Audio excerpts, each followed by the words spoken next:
jewe novuga ko naje bisa nkuko nkomeye ariko ndashimiye Imana cyane ku munsi wejo ejo jewe niriwe ndaribwa nkaguma ndibwa muga nkaguma nibaza none je kubera iki nkunda kuribwa kandi ibihe byanje bitaragera nkaba nari mfise n'ingorane yo kuguma mene ku mutwe cyane hama kuno kuboko kwiburyo uku kuboko nkabona gukomeye ariko misi yose iyo ntoyi ikaramu ngo nandike ugaca gutangura kukajugumira nayandika ngo ntumbereze ngo ndiko ndatumbereza umurongo w'intuze wo ku rupapuro bigaca bigorama nkavuga ngo none Mana jewe narinze mpeze amashure ntazi kwandika ko nzi nandika neza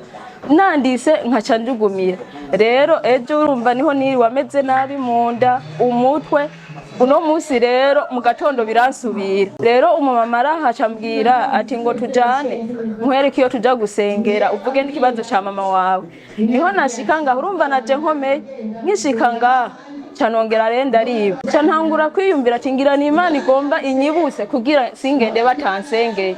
ndaribwa cyane ndaribwa umutwe utangura kumeneka bukebuke ndagenda turabonana na pasiteri ndamwiganira ndashika ngaho ncicaye ngaho nyene nagiye numva wa mutwe ucugumura duga numva musi y'umukondo mugabo ndigumya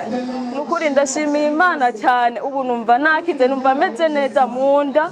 kandi ndi n'umuntu ntakunda gufungura mugabo ndumva ndabifashe nukuri ndabimana nukuri ukungene je binanira gufungura bivanye n'ingorane mfise munda none ngiye numva munda umuriro mwinshi cyane nukuri ndashimiye iyo Mana ntabaye kandi nukungene nkunda kumene ku mutwe Mana novuga ko ari Imana inyerese ikimenyetso ati manza winjire ni uciye untangurira nukuri umutwe ntabona yumva mugabo kumbe kugira ngende bansengeye umutwe rero numva buratekanye meze neza amaso je naheruka kwambara amarori niga mu 12 hakaba haheze imyaka 5 mpejeje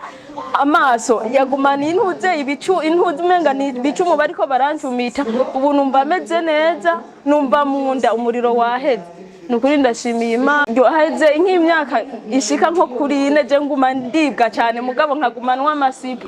amasipro nubu ndabifise mu nzu biruzuye rero hageze ahantu ndabiheba hari hageze ahantu ejo hoho niriwe nabi ariko mvuye gushika ngaha ndumvise nk'uwo muriro munda Mana nubu ndiyumva neza ko meze neza kandi ubu numva mfashimye. Haleluya!